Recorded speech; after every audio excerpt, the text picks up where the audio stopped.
Máte na zahradě stinný kout a myslíte si, že je k ničemu? Právě tam můžete pěstovat rostlinu, kterou slepice opravdu milují.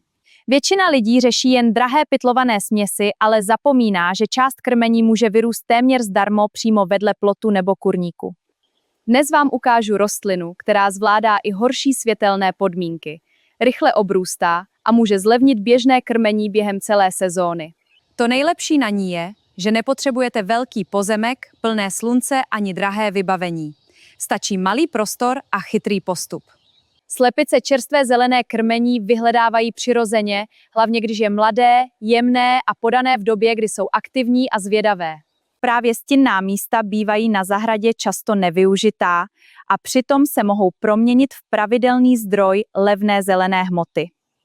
Nejde o úplnou náhradu kompletní krmné směsi, ale o chytrý doplněk, který pomůže snížit náklady a zvýšit soběstačnost chovu. Tahle metoda dává smysl hlavně menším chovům, kde i částečná úspora znamená během měsíců velmi příjemný rozdíl v rozpočtu.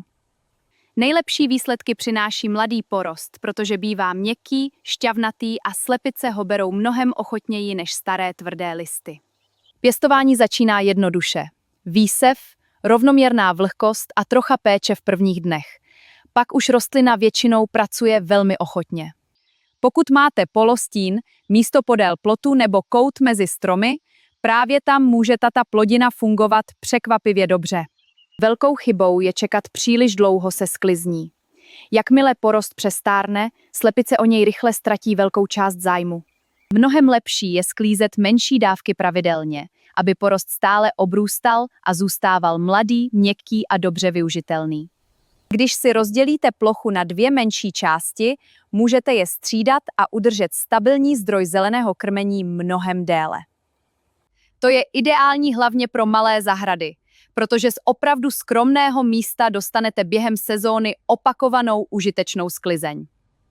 Další výhoda je jednoduchost podávání. Můžete krmit čerstvě natrhanou hmotou, nasekanými listy nebo menšími pravidelnými dávkami.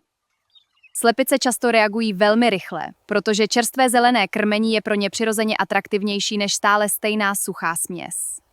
Kromě úspory peněz získáte i větší kontrolu nad tím, co slepicím dáváte, jak je to čerstvé a odkud to pochází.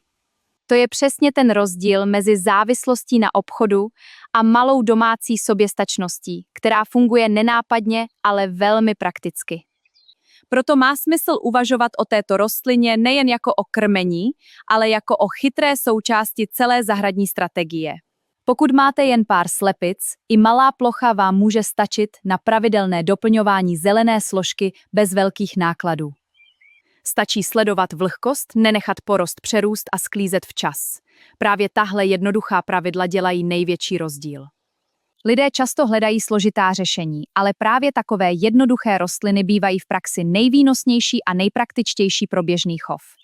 Navíc využijete místo, které by jinak zůstalo prázdné, a proměníte ho v něco, co slepicím pravidelně přenese užitek. Jakmile si tenhle systém jednou nastavíte, stane se z něj běžná rutina, která nezabere moc času ani energie.